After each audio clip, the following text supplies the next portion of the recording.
High বন্ধু, চলে এসেছি এবং একটা ব্লগ ভিডিও নিয়ে। তো আজকে একটা ভালো কথা দেখাবো, বলতে একটা জিনিস দেখাবো আমাদের ঘরের পাশেই আছে।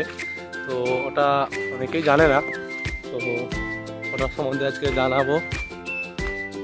চলো, এবং সবাই কেমন আছো? অলৌকিক রহস্য বা তাকে বলে একটা 15 দিনের বট গাছ আমাদের ঘরের পাশে আছে। তো আমাদের ঘরে আছে একটা বাচ্চা আছে, এখন দান বাজেনি। তো আমার এখানে এসছে, ওকে দেখাবো একটু পরে। এখন বাজে মিনিমাম 11:10। দেখতে পাচ্ছ যে পিছনে আমার সাথে আছে, ও এখন দাঁত বাজেনি, এখনো ঘুম থেকে উঠেনি। আজ রবিবার বলে এবং সকাল সকাল মর্নিং ওয়াক করতে গেছিলো। তো এই পালিয়ে যাচ্ছে, দেখতে পাচ্ছ। দেখতে পাচ্ছ আমাদের ঘরের পাশে বট গাছটা। তো 75 বছর হয়ে গেল পুরনো। তো আমার তো এত বয়স না, অনেক পুরোনো দিনের গাছ। তো এখানে একটা ভালো হয়ে আছে বলতে, আমাদের দোল পূর্ণিমা হয়, দোল পূর্ণিমাতে পুজো হয় এই গাছটাতে। এখানে পুজো হয় দোল পূর্ণিমাতে। তো এখানে অনেক কিছু মানে মাঝে মাঝে অনেক কিছু অলৌকিক রহস্য দেখা যায় এই বট গাছটার ভিতরে।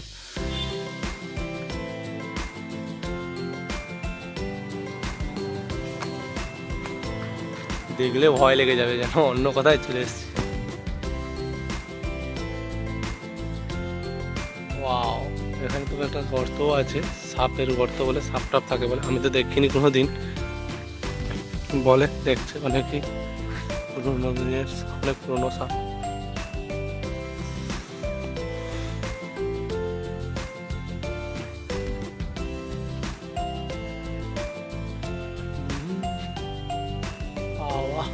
ক্যামেরা ধরছে না।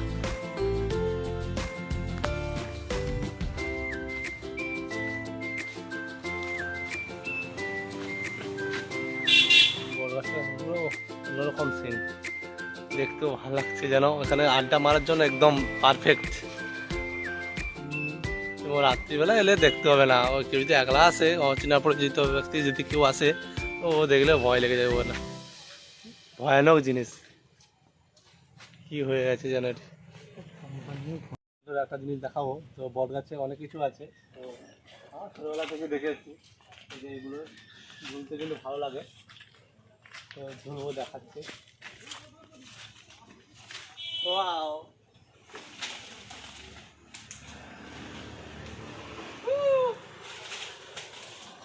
ওই নেমে যাও ওখান দিয়ে।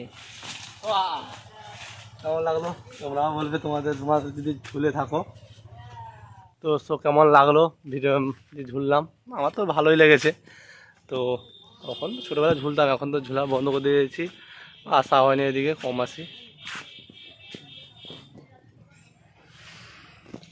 চলো, আজকে তবে বেশি কিছু বলার নেই, এটাই ছিল 75 বছরের পুরনো গাছ। আবার কখন কি ঝড় আসবে, আবার ভেঙে গেলে তো এটা থাকবে, ভিডিওটা থাকবে না। তো আসি আজকে, টাটা, বাই বাই, তোমরা ভালো থেকো।